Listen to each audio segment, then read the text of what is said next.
Di masa kekuasaan seperti oleh George IV yang dikenal sebagai Prince Regent, busana tampil kembali menjadi lebih simpel dan mengambil inspirasi pada era Yunani kuno serta Romawi kuno. Dan inilah masa regensi. Halo semuanya, perkenalkan saya Samuel Aquaria. Di sini kembali lagi untuk membahas mengenai sejarah pengembangan busana di dunia. Itu di sini pada era regensi pada sekitar tahun 1800-an hingga awal 900-an, berkembang di Inggris dan juga Perancis. Oke, untuk sumber yang saya gunakan itu ada dari A Box of Fashion.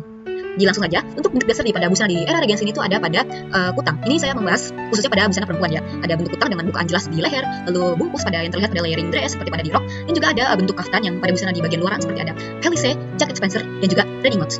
Jika pada era sebelumnya pakaian itu lebih banyak yang berhias dan juga rumit, pada era di regensi ini itu fashion kembali menjadi tampilan yang lebih sederhana, meski pada saat itu sudah ada perkembangan pakaian seperti korset dan juga penggunaan wig. Penggunaan tunik yang simple, lalu ada chiton, peplos, itu menjadi inspirasi pada era pakaian di regensi ini. Garis empire di bawah dada, yang tinggi itu menjadi ciri khas ditambah dengan bagian bawah, pakaian yang menjuntai panjang. Simple namun tetap terlihat sangat indah.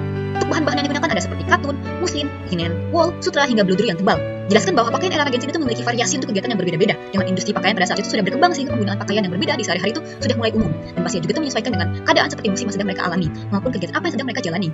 Warna-warna yang ada pada pakaian era regensi itu bisa dapat dikatakan sebagai warna-warna yang lembut seperti ada warna biru muda, pink, krem, kuning, hijau muda, ada pula coklat, dan yang populer itu putih bersih seperti pada era Yunani. Untuk warna gelap itu digunakan pada saat keadaan berduka.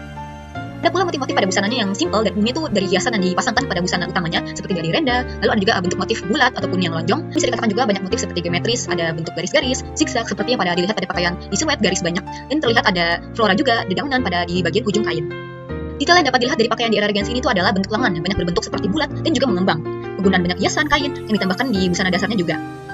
Mengenai renda, ada yang dinamakan sebagai renda Brussels yang modis yang itu tuh banyak digunakan pada saat busana saat itu. Ditambah juga dengan pita-pita dan juga rumbai pada bagian di pakaian-pakaiannya. Untuk pakaian bentuk lainnya ada yang bernama chemise yang biasa digunakan untuk tidur, gaun tipis dengan lengan pendek memberikan kenyamanan dibandingkan dengan penggunaan baju untuk kegiatan lainnya.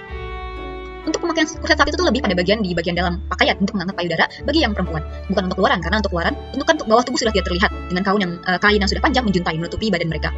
Ada pula penggunaan seperti shawl dan juga selendang dari India yang juga saat itu diproduksi di Eropa untuk perlindungan pada musim dingin selain dari penggunaan dari outer pelisse dan juga jaket Spencer tadi. Dihiasi pada shawlnya seperti ada hiasan tetes air mata di daerah Eropa seperti Paisley, Skotlandia. Selain itu ada juga mantel panjang, manselet dan jubah yang dimana juga pada masa ini berbahan dasar ada wool dan juga dari beludru. Untuk perhiasan yang digunakan ada seperti tas retikul yang dibawa oleh perempuan, ada sarung tangan berhias renda, kipas tangan, payung, hiasan bunga, mahkota bunga, serta topi yang dihiasi dengan bulu juga banyak digunakan. Secara kecantikan, rambut tempat tubuh dengan panjang bergelombang yang bisa diikat menjadi kepangan ataupun seperti bulatan buns. Untuk kelas kaki, adanya penggunaan sepatu flat shoes yang tipis berbahan dasar dari kulit yang bentuk itu seperti pada sepatu orang balet yang kita kenal. Penggunaan boots pada cuaca yang buruk juga ada, baik boots yang panjang maupun yang pendek. Lalu di sini aku ingin menunjukkan gaya fashion yang terinspirasi dari era regensi ini. Aku mengambil sebuah inspirasi garis empire yang tinggi di bawah dada dan menjadi ciri khas dari era regensi ini, ditambah dengan penggunaan warna putih yang populer dipadukan dengan warna merah dan mahkota bunga, serta tadi ada penggunaan berupa selendang.